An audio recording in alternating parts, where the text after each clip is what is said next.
ਬੁੱਢੇ ਬੁੱਢੇ ਦਰ ਸਨ, ਕੱਚੇ ਕੱਚੇ ਘਰ ਸਨ। ਕਿਤਨਾ ਪਿਆਰ ਸੀ, ਕਿਤਨਾ ਖਲੂਸ ਸੀ ਇਹਨਾਂ ਰਿਸ਼ਤਿਆਂ ਵਿੱਚ। ਮੰਜੀ ਉੱਤੇ ਬਹਿ ਕੇ ਰੋਟੀ ਖਾਂਦੇ ਸਨ, ਨਾਲੇ ਝਲੂੰਗੜੀ ਵਿੱਚ ਪਏ ਬੱਚੇ ਨੂੰ ਵੀ ਝੂਲੇ ਦਿੰਦੇ ਸਨ। ਪੱਠੇ ਲਿਆ ਕੇ ਮਸ਼ੀਨ ਅੱਗੇ ਸੱਟ ਕੇ ਉਹਨੂੰ ਕੁਤਰ ਕੇ ਮੱਝਾਂ ਗਾਵਾਂ ਨੂੰ ਪਾਉਂਦੇ ਸਨ। ਬਾਰਿਸ਼ ਹੋ ਜਾਣੀ ਤੇ ਚੁੱਲ੍ਹੇ ਵੀ ਗਿੱਲੇ ਹੋ ਜਾਣੇ ਸਨ, ਵਿਹੜੇ ਵੀ ਪਾਣੀਆਂ ਨਾਲ ਚਿੱਕੜ ਹੋ ਜਾਣਾ ਸੀ। ਸੁਬਹ ਦਾ ਟਾਈਮ ਹੋਣਾ, ਸਾਰੇ ਆਪਣੇ ਆਪਣੇ ਕੰਮਾਂ ਨੂੰ ਜਾਂਦੇ ਸਨ। ਕੋਈ ਸਕੂਲੇ ਤੇ ਕੋਈ ਘਰੇ ਆਪਣੇ ਆਪਣੇ ਕੰਮ ਕਰਦੇ ਸਨ। ਦੋਧੀ ਸੁਬਹ ਦੁੱਧ ਲੈ ਕੇ ਸ਼ਹਿਰਾਂ ਨੂੰ ਜਾਂਦੇ ਸਨ। ਪਿੱਛੇ ਮਾਵਾਂ ਬੈਠ ਕੇ ਦੇਖੋ ਨਾ, ਲੱਸੀਆਂ ਬਣਾਉਂਦੀਆਂ ਸਨ ਮਧਾਣੀ ਪਾ ਕੇ, ਵਿੱਚੋਂ ਘੇ ਮੱਖਣ ਕੱਢਦੀਆਂ ਸਨ। ਚਟੂਰੀਆਂ ਦੀ ਲੱਸੀ ਹੁੰਦੀ ਬੜੀ ਮਜ਼ੇ ਦੀ ਸੀ। ਫਿਰ ਮਸ਼ੀਨਾਂ ਆ ਗਈਆਂ ਜਿਹਦੇ ਉੱਤੇ ਲਿਖਾ ਹੁੰਦਾ ਸੀ, ਗਰੰਟੀ ਕੇ ਲੀਏ ਨਾਮ ਹੀ ਕਾਫੀ ਹੈ। ਇਹ ਉੱਤੇ ਰੱਖ ਕੇ ਬਿਜਲੀ ਨਾਲ ਚਲਾ ਕੇ 10 ਮਿੰਟਾਂ ਵਿੱਚ ਘੇ ਆ ਜਾਂਦਾ ਸੀ। ਘੇ ਕੱਢ ਕੇ ਰੋਟੀ ਉੱਤੇ ਲਾ ਕੇ ਫਿਰ ਸਾਰਿਆਂ ਬੱਚਿਆਂ ਨੂੰ ਬਿਠਾ ਕੇ ਮਾਂ ਆਪਣੇ ਬੱਚਿਆਂ ਨੂੰ ਰੋਟੀ ਖਿਲਾਉਂਦੀ ਸੀ।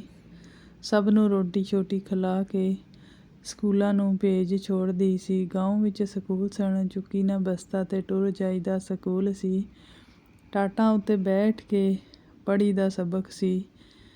ਨਾ ਕੋਈ ਬੈਂਚ ਸਨ ਤੇ ਨਾ ਕੋਈ ਕੁਰਸੀ ਥੀ। ਟੁੱਟੀਆਂ ਜੁੱਤੀਆਂ ਪਾ ਕੇ ਵੀ ਟੁਰ ਜਾਈਦਾ ਸੀ, ਨਾ ਕੋਈ ਨਖਰਾ ਦਿਖਾਈਦਾ ਸੀ।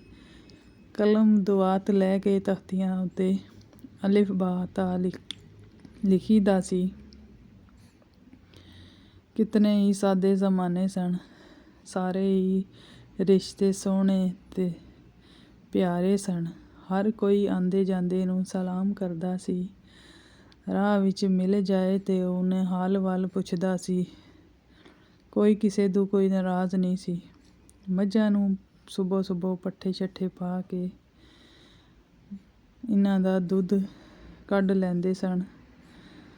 ਸੁਬਹ ਬੱਚਿਆਂ ਨੂੰ ਨਾਸ਼ਤਾ ਕਰਾ ਕੇ ਫਿਰ ਮੱਝਾਂ ਗਾਵਾਂ ਨੂੰ ਨਾਸ਼ਤਾ ਕਰਾਉਂਦੇ ਸਨ। ਨਾਸ਼ਤਾ ਨੁਸ਼ਤਾ ਕਰਾ ਕੇ ਇਹਨਾਂ ਨੂੰ ਪੱਠੇ ਛੱਠੇ ਪਾ ਕੇ ਇਹਨਾਂ ਦਾ ਦੁੱਧ ਕੱਢ ਲੈਂਦੇ ਸਨ। ਬਹੁਤ ਹੀ ਖੂਬਸੂਰਤ ਸਨ ਉਹ ਯਾਦਾਂ, ਉਹ ਗਾਓਂ ਦੀਆਂ ਪਿਆਰੀਆਂ ਪਿਆਰੀਆਂ ਸਾਰੀਆਂ ਹੀ ਯਾਦਾਂ, ਉਹ ਖੇਲ ਸਨ। ਫਿਰ ਇਹਨਾਂ ਦੇ ਗੋਹੇ ਚੁੱਕ ਕੇ ਥਾਪੀਆਂ ਵੀ ਥੱਪਦੀਆਂ ਸਨ ਮਾਵਾਂ। ਥੱਪ ਕੇ ਥਾਪੀਆਂ ਦੇ ਇਹਨਾਂ ਨੂੰ ਸੁਕਾ ਲੈਂਦੀਆਂ ਸਨ। ਫਿਰ ਚੁੱਲ੍ਹੇ 'ਚ ਬਾਲ ਕੇ ਤੇ ਖਾਣਾ ਛਾਣਾ ਬਣਾਉਂਦੀਆਂ ਸਨ। ਜਿਸ ਵੇਲੇ ਹੋ ਜਾਣ ਬਾਰਿਸ਼ਾਂ ਤੇ ਬਾਲਣ ਸਿੱਜ ਜਾਂਦਾ ਸੀ, ਲੱਕੜੀਆਂ ਗਿੱਲੀਆਂ ਹੋ ਜਾਂਦੀਆਂ ਸਨ। ਘੜੇ ਚੁੱਕ ਕੇ ਤੇ ਖੂਹਾਂ 'ਤੇ ਜਾ ਕੇ ਤੇ ਪਾਣੀ ਭਰਦੀਆਂ ਸਨ। ਲੈ ਜਾ ਕੇ ਖੂਹੇ ਉੱਤੇ ਆਪਣੇ ਮਟਕੇ ਆਪਣੇ ਘੜਿਆਂ ਨੂੰ ਭਰ ਕੇ ਫਿਰ ਲਿਆਉਂਦੀਆਂ ਸਨ। ਖੂਹੇ ਉੱਤੇ ਰਸ਼ ਹੀ ਇਤਨਾ ਜ਼ਿਆਦਾ ਹੁੰਦਾ ਸੀ, ਹਰ ਕੋਈ ਆਪਣੀ ਆਪਣੀ ਵਾਰੀ ਦਾ ਇੰਤਜ਼ਾਰ ਕਰਦਾ ਸੀ। ਵਾਰੀ ਨਾਲ ਸਾਰੇ ਪਾਣੀ ਕੱਢਦੇ ਸਨ। ਕੱਢ ਕੇ ਤੇ ਫਿਰ ਇਹਨਾਂ ਨੂੰ ਘੜਿਆਂ 'ਚ ਭਰ ਕੇ ਤੇ ਸਿਰ ਉੱਤੇ ਘੜੇ ਦੋ ਚੁੱਕ ਕੇ ਤੇ ਘਰ ਲੈ ਜਾਂਦੀਆਂ ਸਨ। ਬੜੀ ਚੰਗੀ ਜ਼ਿੰਦਗੀ ਸੀ, ਸਾਦੀ ਸੀ, ਖੂਬਸੂਰਤ ਸੀ। ਪਾਣੀ ਕੱਢਣ ਵਾਸਤੇ ਦੂਰ ਦੂਰ ਤੱਕ ਰੱਸਾ ਛਿੱਕ ਕੇ ਜਾਂਦੀਆਂ ਸਨ। ਫਿਰ ਖੂਹੇ ਵਿੱਚੋਂ ਪਾਣੀ ਨਿਕਲਦਾ ਸੀ। ਟੀਨ ਦੇ ਅੱਗੇ ਹੁੰਦਾ ਸੀ ਬੰਦਿਆ। ਇਸ ਰੱਸੇ ਨੂੰ ਛਿੱਕ ਕੇ ਸਾਰੇ ਮਿਲ ਕੇ ਛਿੱਕਦੇ ਸਨ। ਇੱਕ ਦੂਸਰੇ ਦੀ ਮਦਦ ਵੀ ਬੜੇ ਕਰਦੇ ਸਨ। ਇੱਕ ਦੂਸਰੇ ਦੀ ਮਦਦ ਨਾਲ ਪਾਣੀ ਕੱਢ ਕੇ ਖੂਹੇ ਵਿੱਚੋਂ ਤੇ ਘੜਿਆਂ ਵਿੱਚ ਪਾਈਦਾ ਸੀ। ਬੜਾ ਹੀ ਸਕੂਨ ਸੀ, ਕੋਈ ਲੜਾਈ ਨਹੀਂ, ਕੋਈ ਝਗੜਾ ਨਹੀਂ ਸੀ। ਪੂਰਾ ਹੀ ਗਾਓਂ ਇੱਕ ਦੂਸਰੇ ਨਾਲ ਪਿਆਰ ਕਰਦਾ ਸੀ। ਪੂਰੇ ਹੀ ਖੂਹੇ ਉੱਤੇ ਘੜਿਆਂ ਨਾਲ ਜੰਜਾਲ ਹੁੰਦਾ ਸੀ। ਸਾਰਿਆਂ ਦੇ ਘੜੇ ਪੂਰੇ ਖੂਹੇ ਉੱਪਰ ਰਸ਼ ਪੈ ਜਾਂਦਾ ਸੀ ਘੜਿਆਂ ਦਾ। ਰੱਸੇ ਰੱਖ ਕੇ ਸੁਬਹ ਆਪਣੀ ਵਾਰੀ ਮਲਦੇ ਸੀ।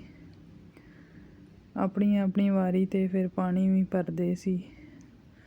ਖੂਹੇ 'ਤੇ ਆ ਕੇ ਸਾਰੀਆਂ ਦੁੱਖਾਂ ਸੁੱਖਾਂ ਦੀਆਂ ਪੂਰੇ ਘਰਾਂ ਦੀਆਂ ਕਰ ਲੈਂਦੇ ਸੀ। ਸਾਰੇ ਮਿਲ ਜੁਲ ਕੇ ਬਹਿਣੇ ਦਾ ਬਹਾਨਾ ਵੀ ਸੀ। ਦੋ ਘੜੇ ਚੁੱਕ ਕੇ ਤੇ ਘਰਾਂ ਨੂੰ ਫਿਰ ਟੁਰ ਜਾਂਦੀਆਂ ਸਨ। ਸਵੇਰੇ ਅਜ਼ਾਨ ਤੋਂ ਪਹਿਲੇ ਹੀ ਸਾਰੇ ਉੱਠ ਜਾਂਦੇ ਸਨ। ਉੱਠ ਕੇ ਆਪਣੇ ਆਪਣੇ ਕੰਮ ਸਾਰੇ ਹੀ ਟਾਈਮ ਨਾਲ ਮੁਕਾ ਲੈਂਦੇ ਸਨ। ਪਾਣੀਆਂ ਵਾਲੇ ਪਾਣੀਆਂ ਭਰ ਕੇ ਲੈ ਜਾਂਦੇ ਸਨ। ਖੂਹਾਂ ਤੋਂ ਪਾਣੀ ਭਰ ਕੇ ਫਿਰ ਬੰਨੀਆਂ ਤੋਂ ਪਾਣੀ ਵੀ ਭਰੀਦਾ ਸੀ। ਬਾਰਿਸ਼ਾਂ ਦਾ ਪਾਣੀ ਹੁੰਦਾ ਸੀ, ਇਹ ਵੀ ਘਰ ਭਰ ਕੇ ਲੈ ਜਾਈਦਾ ਸੀ। ਇਹਦੇ ਨਾਲ ਕੱਪੜੇ ਧੋਈਦੇ ਸੀ। ਖੂਹਾਂ ਤੋਂ ਜਿਹੜਾ ਭਰ ਕੇ ਲੈ ਜਾਈਦਾ ਸੀ ਉਹ ਪੀਣੇ ਵਾਸਤੇ ਇਸਤੇਮਾਲ ਕਰਨੇ ਵਾਸਤੇ ਹੁੰਦਾ ਸੀ, ਲੇਕਿਨ ਜਿਹੜਾ ਇਹ ਭਰ ਕੇ ਜਾਈਦਾ ਸੀ ਇਹਨਾਂ ਕੱਪੜੇ ਵਗੈਰਾ ਧੋਣੇ ਵਾਸਤੇ ਇਸਤੇਮਾਲ ਕਰੀਦਾ ਸੀ। ਖੂਹੇ 'ਚ ਇਤਨਾ ਪਾਣੀ ਨਹੀਂ ਸੀ ਹੁੰਦਾ, ਪੂਰੇ ਗਰਾਂ ਨੇ ਨਿਕਾਲਣਾ ਹੁੰਦਾ ਸੀ। ਫਿਰ ਗੌਰਮੈਂਟ ਨੇ ਲਗਾ ਦਿੱਤੇ ਨਲਕੇ। ਨਲਕਿਆਂ 'ਚ ਵੀ ਪਾਣੀ ਪੂਰਾ ਨਹੀਂ ਹੁੰਦਾ ਸੀ। ਪਾਣੀ ਨਲਕੇ ਤੋਂ ਲੈ ਜਾਂਦਾ ਸੀ। ਜਿਸ ਵੇਲੇ ਖੂਹੇ ਵਿੱਚ ਪਾਣੀ ਥੋੜ੍ਹਾ ਹੋ ਜਾਂਦਾ ਸੀ, ਫਿਰ ਜਿਸ ਨੂੰ ਪਾਣੀ ਨਾ ਮਿਲਣਾ ਉਸਨੇ ਅਗਲਾ ਪੈਪ ਇਸ ਨਾਲ ਉਤਾਰ ਕੇ ਇਸਨੇ ਨੋਜ਼ਲ ਅਗਲੀ ਉਤਾਰ ਕੇ ਲੈ ਜਾਂਦਾ ਸੀ ਕਿ ਹੁਣ ਇਸ ਤੋਂ ਬਾਅਦ ਕੋਈ ਪਾਣੀ ਨਾ ਭਰੇ। ਪਹਿਲੇ ਮੈਂ ਭਰਸਾਂ, ਫਿਰ ਕਿਸੇ ਹੋਰ ਦੀ ਵਾਰੀ ਆਸੀ। ਬਹੁਤ ਪਿਆਰੀਆਂ ਯਾਦਾਂ ਇਹ ਕਿਸ ਦੀਆਂ ਯਾਦਾਂ ਨੇ। ਪਹਿਲੇ ਦਿਨ ਨੂੰ ਸਾਰਿਆਂ ਫਾਰਗ ਹੋ ਜਾਣਾ, ਬੈਠ ਕੇ ਰਜ਼ਾਈਆਂ ਅਤੇ ਤਲਾਈਆਂ ਬੁਣ ਲੈਂਦੀਆਂ ਸਨ। ਮਾਵਾਂ ਅਤੇ ਫੁੱਫੀਆਂ ਰਲ ਕੇ ਸਾਰੇ ਕੰਮ ਨਿਪਟਾ ਲੈਂਦੀਆਂ ਸਨ। ਕੋਈ ਨਾ ਫਿਕਰ ਸੀ ਨਾ ਫਾਕਾ ਸੀ, ਸਾਰੇ ਹੀ ਸਕੂਨ ਸੀ ਤੇ ਬਸ ਸਕੂਨ ਸੀ। ਬਹੁਤ ਹੀ ਪਿਆਰੀਆਂ ਯਾਦਾਂ ਸਨ ਗਾਉਂ ਦੀਆਂ। ਹੁਣ ਤਾਂ ਬਸ ਯਾਦਾਂ ਹੀ ਰਹਿ ਗਈਆਂ ਨੇ। ਹਰ ਕੋਈ ਟਾਈਮ 'ਤੇ ਆਪਣਾ ਕੰਮ ਮੁਕਾ ਲੈਂਦਾ ਸੀ। ਬੈਠ ਕੇ ਕੰਮ ਵੀ ਕਰਦੀਆਂ ਸਨ ਅਤੇ ਆਪਣੇ ਗਾਉਂ ਦੀਆਂ ਆਪਣੇ ਦਿਲ ਦੀਆਂ ਸਾਰੀਆਂ ਗੱਲਾਂ ਵੀ ਕਰ ਲੈਂਦੀਆਂ ਸਨ। ਸਵੇਰੇ ਬਾਬਿਆਂ ਨੇ ਵੀ ਹੋਕੇ ਲੈ ਜਾਣੇ। ਹੋਕੇ ਪਹਾ ਕੇ ਅਤੇ ਸਰਦੀਆਂ ਵਿੱਚ ਬਾਹਰ ਬੈਠ ਕੇ ਹੋਕਾ ਪੀਣਾ। ਨਾਲ ਆਂਢੂ ਗੁਆਂਢੂ ਕੋਈ ਨਾ ਕੋਈ ਬੰਦੇ ਨੇ ਆ ਕੇ ਬੈਠ ਜਾਣਾ। ਕੋਈ ਆਪਣੇ ਸਲਾਹ ਮਸ਼ਵਰੇ ਕਰਨੇ, ਕੋਈ ਸਲਾਹਾਂ ਲੈਣੀਆਂ ਬਾਬਿਆਂ ਬਜ਼ੁਰਗਾਂ ਕੋਲੋਂ। ਸ਼ਾਮ ਨੂੰ ਕੁੜੀਆਂ ਘਰ ਆ ਜਾਣਾ ਸਕੂਲਾਂ ਵਿੱਚੋਂ। ਸਾਰੀ ਗਰਾਂ ਦੀਆਂ ਕੁੜੀਆਂ ਨੇ ਇਕੱਠੀਆਂ ਹੋ ਕੇ ਗੋਲਣਾ ਛਟਾਪੂ ਵੀ ਖੇਲਣਾ, ਬੜਾ ਹੀ ਮਜ਼ਾ ਆਉਣਾ। ਕੁੜੀਆਂ ਦਾ ਖੇਲ ਸੀ ਗੋਲਣਾ ਛਟਾਪੂ ਜੀ, ਮੁੰਡਿਆਂ ਦਾ ਖੇਲ ਸੀ ਸਾਈਕਲ ਦੇ ਟਾਇਰ, ਮੋਟਰਸਾਈਕਲਾਂ ਦੇ ਟਾਇਰਾਂ ਨੇ ਦੌੜਾਂ ਲਗਾਉਣਾ। ਜਿੱਤਣਾ ਕਿਸ ਆਗੇ, ਕੌਣ ਅੱਗੇ ਪਹਿਲਾਂ ਨਿਕਲੇਗਾ। ਰੇਸਾਂ ਲਾਉਣੀਆਂ ਉਹਨਾਂ ਦੇ ਟਾਇਰਾਂ ਨਾਲ, ਟਾਇਰਾਂ ਨੂੰ ਦੜਾਉਣਾ ਸੋਟੀਆਂ ਨਾਲ। ਸਾਰੇ ਆਪਣੇ ਖੇਡਾਂ ਵਿੱਚ ਵੀ ਮਸ਼ਹੂਰ ਸਨ। ਸਾਰੇ ਹੀ ਆਪਣੀਆਂ ਖੇਲਾਂ ਆਪਣੇ ਸਾਰਿਆਂ ਟਾਈਮਾਂ ਤੋਂ ਫਾਰਗ ਹੋ ਕੇ ਖੇਲ ਵੀ ਲੈਣਾ। ਕੋਈ ਫਿਕਰ ਨਹੀਂ ਸੀ, ਕੋਈ ਫਾਕਾ ਨਹੀਂ ਸੀ, ਕੋਈ ਡਰ ਨਹੀਂ ਸੀ, ਕੋਈ ਕੁਛ ਨਹੀਂ ਸੀ। ਇਤਨੀ ਸੋਹਣੀ ਜ਼ਿੰਦਗੀ ਸੀ ਗਾਉਂ ਦੀ। ਗਲੇਲਾ ਮਾਰ ਕੇ ਅੰਬੀਆਂ ਵੀ ਤੋੜ ਲੈਂਦੇ ਸਨ। ਅੰਬੀਆਂ ਤੋੜ ਕੇ ਤੇ ਨੱਸ ਜਾਣਾ, ਕਿਸੇ ਦੇ ਹੱਥ ਨਹੀਂ ਫੇਰ ਆਉਣਾ। ਬੈਰ ਹੋਣੇ ਤੇ ਬੈਰ ਵੀ ਲਾਹੁਣ ਵਾਸਤੇ ਗਲੇਲੇ ਵਿੱਚ ਪੱਥਰ ਰੱਖ ਕੇ ਨਿਸ਼ਾਨੇ ਲਾਉਂਦੇ ਸੀ। ਇਹ ਗੇਮ ਵੀ ਬੜੀ ਚੰਗੀ ਸੀ। ਫਿਕਰਾਂ ਇਕੱਠੀਆਂ ਕਰਕੇ ਸਾਰੀਆਂ ਉਹਦੀ ਛੋਟੀ ਜਿਹੀ ਢੇਰੀ ਲਾ ਕੇ ਅਤੇ ਉਹਨੂੰ ਤੋਂ ਜਾਂ ਗੈਂਤ ਨਾਲ ਲੁਟਾਉਂਦੇ ਸੀ ਅਤੇ ਜਾਂ ਪੱਥਰ ਮਾਰ ਕੇ ਇਹਨਾਂ ਸਾਰੀਆਂ ਨੂੰ ਸੱਟ ਕੇ ਜਿੱਤ ਜਾਂਦੇ ਸਨ।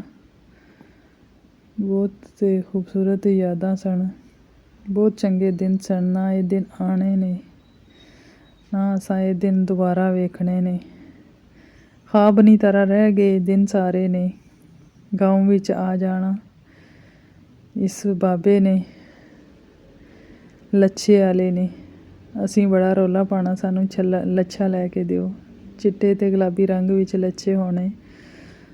ਸਾਡੀਆਂ ਅੰਮੀਆਂ ਨੇ ਦੇਣੇ ਪੈਸੇ, ਅਸਾਂ ਲੈ ਲੈਣੇ। ਫਿਰ ਆ ਜਾਣੇ ਸਾਈਕਲਾਂ ਵਾਲੇ, ਪਤੀਸੇ ਵਾਲੇ ਸੋਫੀ ਨੇ। ਇਹ ਸੂਫੀ ਬਾਬਾ ਪਤੀਸੇ ਵਾਲਾ ਆ ਗਿਆ ਇਹ ਆਵਾਜ਼ਾਂ ਲਾਉਂਦਾ ਸੀ। ਲੋਏ ਲੈ ਲੈਣ ਤੂੰ ਪਤੀਸਾ ਆਏ, ਰੱਦੀ ਕਾਪੀਆਂ ਤੂੰ ਪਤੀਸਾ ਆਏ। 3 ਡੱਬਿਆਂ ਤੋਂ ਪਤੀਸਾ ਆਏ। ਅਸੀਂ ਆ ਕੇ ਲੈ ਕੇ ਆਪਣੀਆਂ ਕਾਪੀਆਂ ਰੱਦੀਆਂ ਦਾ ਪਤੀਸਾ ਲੈ ਲੈਣਾ ਸੀ। ਛੁੱਟੀ ਹੋਣੀ ਅਤੇ ਫਿਰ ਆ ਜਾਣਾ ਨਾਈ ਨੇ ਗਰਾਂ ਵਿੱਚ। ਇੱਕ ਜਗ੍ਹਾ 'ਤੇ ਬਹਿ ਜਾਣਾ। ਸਾਰੇ ਗਰਾਂ ਵਾਲਿਆਂ ਨੇ ਆਪਣੇ ਵਾਲ ਸ਼ਾਲ ਆਪਣੀ ਦਾੜੀ ਸ਼ਾੜੀ ਸੈੱਟ ਕਰਾ ਲੈਣੀ। ਹਫ਼ਤੇ ਨੂੰ ਹੁੰਦੀ ਸੀ ਛੁੱਟੀ। ਸਵੇਰੇ ਸਵੇਰੇ ਨਾਈ ਵੀ ਆ ਜਾਂਦਾ ਸੀ। ਸਾਰਿਆਂ ਮੁੰਡਿਆਂ ਛੁੜਿਆਂ ਬਾਬਿਆਂ ਛਾਬਿਆਂ ਨੇ ਆਪਣੇ ਵਾਲ ਸ਼ਾਲ ਕਟਾ ਲੈਣੇ ਨਾਈ ਕੋਲੋਂ। ਆਪਣੀਆਂ ਦਾੜੀਆਂ ਸ਼ਾੜੀਆਂ ਸਹੀ ਕਰਾ ਲੈਣੀਆਂ ਸਨ। ਜੇ ਕੋਈ ਈਦ ਆ ਜਾਣੀ ਤਾਂ ਮਾਵਾਂ ਨੇ ਮਿੱਟੀਆਂ ਲਾਉਣਾ ਸ਼ੁਰੂ ਕਰ ਲੈਣੀਆਂ। ਵਿਹੜਿਆਂ ਨੂੰ ਮਿੱਟੀਆਂ ਲਾਉਣੀਆਂ, ਕੰਧਾਂ ਨੂੰ, ਹਰ ਚੀਜ਼ ਨੂੰ ਨਵਿਆਂ ਕਰ ਲੈਂਦੇ ਸਨ। ਪੂਰੇ ਘਰ ਨੂੰ ਸਜਾ ਲੈਣਾ ਸੀ। ਜੇ ਤਾਂ ਹੁੰਦੀ ਕਿਸੇ ਸ਼ਾਦੀ ਜਾਂ ਹੋਣੀਆਂ ਈਦਾਂ, ਪਹਿਲੇ ਹੀ ਮਹੀਨਾ ਤਿਆਰੀਆਂ ਸ਼ੁਰੂ ਹੋ ਜਾਣੀਆਂ ਸਨ। ਪੌੜੀਆਂ ਵੀ ਕੱਚੀ ਮਿੱਟੀ ਦੀਆਂ ਹੁੰਦੀਆਂ ਸਨ ਕਿ ਤੂੰ ਚੜ੍ਹ ਕੇ ਤੇ ਛੱਤ 'ਤੇ ਟੁਰ ਜਾਈ ਨਾ ਸੀ। ਚੁੱਲ੍ਹੇ ਵਿੱਚ ਲੱਕੜੀਆਂ ਬਾਲ ਕੇ ਤੇ ਹਾਂਡੀਆਂ ਪਕਾਉਂਦੇ ਸਨ। ਸਿੰਨੀਆਂ ਲੱਕੜੀਆਂ ਵੀ ਤੇ ਫੂਕਾਂ ਮਾਰ ਮਾਰ ਕੇ ਸਿਰ ਵੀ ਘੁੰਮ ਜਾਂਦੇ ਸਨ। ਰੱਖ ਕੇ ਪੀੜੀਆਂ ਚੁੱਲ੍ਹਿਆਂ ਅੱਗੇ ਤੇ ਹਾਂਡੀਆਂ ਪਕਾਉਂਦੇ ਸਨ। ਨਮਕ ਵਾਲੀ ਡਿੱਬੀ ਚੁੱਲ੍ਹੇ ਕੋਲ ਹਮੇਸ਼ਾ ਹੀ ਰਹਿੰਦੀ ਸੀ। ਬਾਕੀ ਸਾਰੀਆਂ ਚੁੱਕ ਲੈਂਦੀਆਂ ਸਨ, ਇਹ ਡਿੱਬੀ ਉੱਥੇ ਹੀ ਰਹਿੰਦੀ ਸੀ। ਪੱਠੇ ਕੱਪ ਕੇ ਜ਼ਮੀਨਾਂ 'ਚੋਂ ਤੇ ਸਿਰੇ ਉੱਤੇ ਚੁੱਕ ਕੇ ਤੇ ਘਰ ਲਿਆਉਂਦੀਆਂ ਸਨ ਪੰਡਾ ਬੰਨ੍ਹ ਕੇ। ਇਹ ਪੰਡਾ ਚੁੱਕ ਕੇ ਸਿਰਾਂ ਤੋਂ ਰੱਖ ਕੇ ਤੇ ਘਰ ਆਣ ਕੇ ਮੱਝਾਂ ਗਾਵਾਂ ਨੂੰ ਪਾਉਂਦੇ ਸਨ। ਆਪਣੇ ਹੀ ਦਾਂਦਾਂ ਨਾਲ ਜ਼ੀਵਿਆਂ ਵਿੱਚ ਹਲ ਵੀ ਵਾਹੁੰਦੇ ਸਨ। ਕੋਈ ਟਰੈਕਟਰ ਨਹੀਂ ਸੀ ਅਤੇ ਕੋਈ ਕੁਛ ਨਹੀਂ ਸੀ। ਇਹਦੇ ਨਾਲ ਹੀ ਫਸਲਾਂ ਉੱਗ ਜਾਂਦੀਆਂ ਸਨ। ਬੈਠ ਕੇ ਪੀਂਘਾਂ ਉੱਤੇ ਤੇ ਝੂਲੇ ਵੀ ਲਵੀਨੇ ਸਨ। ਲਾਰੇ ਵੀ ਪਹਾਈ ਦੇ ਸਨ। ਵਾਰੀ ਵਾਰੀ ਨਾਲ ਸਾਰੇ ਹੀ ਪੀਂਘਾਂ ਉੱਤੇ ਝੂਟੇ ਲੈਂਦੇ ਸਨ। ਬੜਾ ਹੀ ਮਜ਼ਾ ਆਉਂਦਾ ਸੀ। ਮੁੰਡਿਆਂ ਨੇ ਹੱਥ ਚਾੜ ਜਾਵੇ ਤੇ ਦਿੰਦੇ ਹੀ ਨਹੀਂ ਸਨ। ਕੁੜੀਆਂ ਵੀ ਬੈਠ ਕੇ ਪੀਂਘਾਂ ਉੱਤੇ ਪਿੱਛੇ ਖੜ੍ਹੇ ਹੋ ਕੇ ਤੇ ਲਾਰੇ ਪਾਉਂਦੀਆਂ ਸਨ। ਨਾਲ ਗੁੜ ਚਿਕਲੀਆਂ ਵੀ ਪਾ ਕੇ ਹੱਥਾਂ ਵਿੱਚ ਹੱਥ ਤੇ ਚਿਕਲੀਆਂ ਵੀ ਚੜ੍ਹ ਜਾਈਦਾ ਸੀ। ਸਹੇਲੀਆਂ ਨਾਲ ਖੇਡ ਕੇ ਤੇ ਬੜਾ ਹੀ ਮਜ਼ਾ ਆਉਂਦਾ ਸੀ। ਸ਼ਾਮ ਨੂੰ ਖੇਡ ਕੇ ਸਾਰੇ ਕੰਮ ਮੁਕਾ ਕੇ ਤੇ ਬਾਹਰ ਟੁਰ ਜਾਈਦਾ ਸੀ। ਸਾਰੀਆਂ ਖੇਲਾਂ ਕਰਕੇ ਤੇ ਫਿਰ ਸ਼ਾਮੀ ਥੱਕਿਆਂ ਰਾਤੀ ਘਰ ਆ ਕੇ ਤੇ ਸੋ ਜਾਈਦਾ ਸੀ। ਬੜੇ ਹੀ ਸੱਚੇ ਜ਼ਮਾਨੇ ਸਨ। ਹਰ ਖੇਲ ਹੀ ਪਿਆਰਾ ਸੀ। ਹਰ ਕੰਮ ਹੀ ਸੋਹਣਾ ਸੀ। ਹਰ ਬੰਦਾ ਹੀ ਸੱਚਾ ਸੀ। ਬੱਕਰੀਆਂ ਨੂੰ ਲੈ ਜਾਂਦੇ ਸਨ ਸੁਬਹ ਸੁਬਹ ਸ਼ਾਮੀ। ਇਹਨਾਂ ਨੂੰ ਚਗਾ ਕੇ ਤੇ ਘਰ ਲੈ ਜਾਂਦੇ ਸਨ। ਜਿਸ ਨੇ ਸਕੂਲ ਨਹੀਂ ਸੀ ਜਾਣਾ ਉਹ ਬੱਕਰੀਆਂ ਨਾਲ ਟੁਰ ਜਾਂਦਾ ਸੀ। ਮਾਂ ਪਿਓ ਨਹੀਂ ਸਾਰੇ ਹੀ ਮਦਦ ਕਰਦੇ ਸਨ। ਕੋਈ ਵੀ ਨਖਰਾ ਨਹੀਂ ਦਿਖਾਉਂਦਾ ਸੀ। ਨਾ ਫੋਨ ਤੇ ਨਾ ਨੈੱਟ ਸੀ। ਮਜ਼ਾ ਹੀ ਮਜ਼ਾ ਸੀ। ਹਰ ਕੋਈ ਸ਼ਾਮ ਨੂੰ ਆਪਣੇ ਆਪਣੇ ਘਰ ਟੁਰ ਜਾਂਦੇ ਸਨ। ਗਲੀਆਂ ਵਿੱਚ ਮਿੱਟੀ ਉੱਡਦੀ ਜਾਂਦੀ ਸੀ ਸ਼ਾਮ ਵੇਲੇ ਨੂੰ।